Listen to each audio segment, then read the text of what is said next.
நந்தாபுரி எனும் நகரம் பாகம் 2. தேவதைகள் அச்சச்சோ, அந்த அழிவிலிருந்து அந்த நகரை காப்பாற்ற வழி இல்லையாம், சொல்லுங்கள் தாத்தா என்று கேட்டனர். அதற்கு தாத்தா, இருக்கிறது.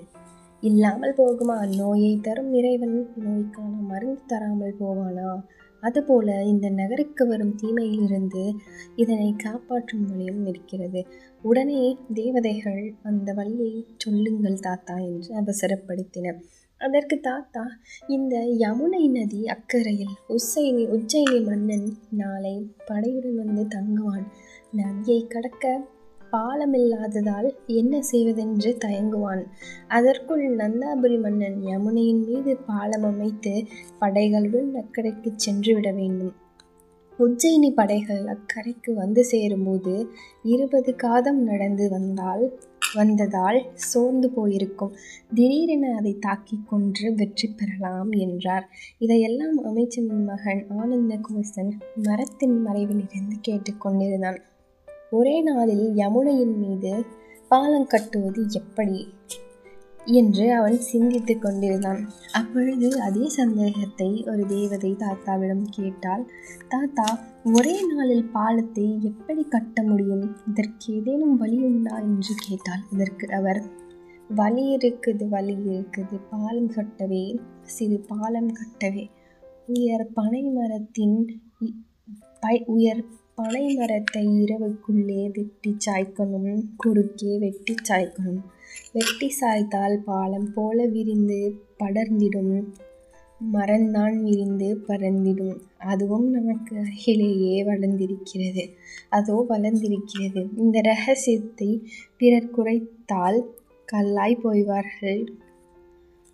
கருங்கல்லாய் போவார்கள் என்று பாட்டாக பாடி வழிகாட்டினார். ஆனந்த கோசனுடனே மன்னரை சந்தித்தான். உஜ்ஜயினி அரசன் படையெடுத்து வரப்போவதை தெரிவித்தான்.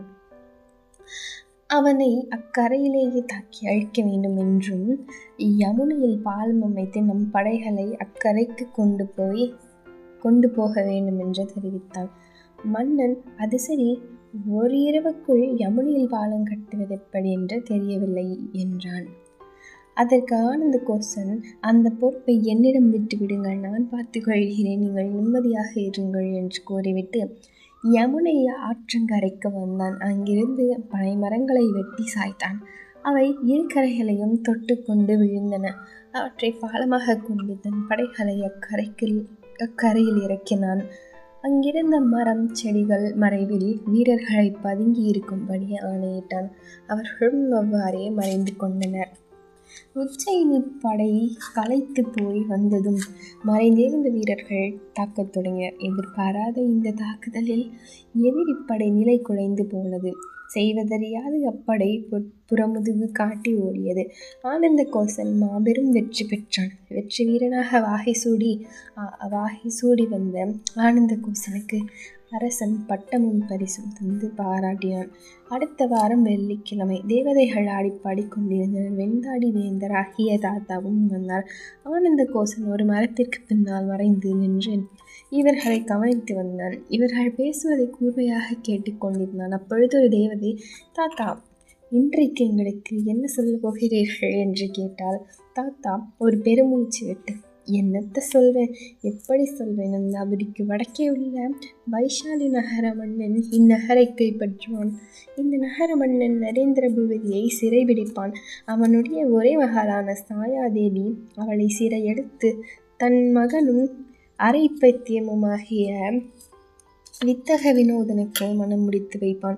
ஐயோ, குரங்கு கையில் பூமாலை கிடைத்தது போல அவன் கையில் சாயாதேவி சிக்கி சீரழியப் போகிறார் என்றார்.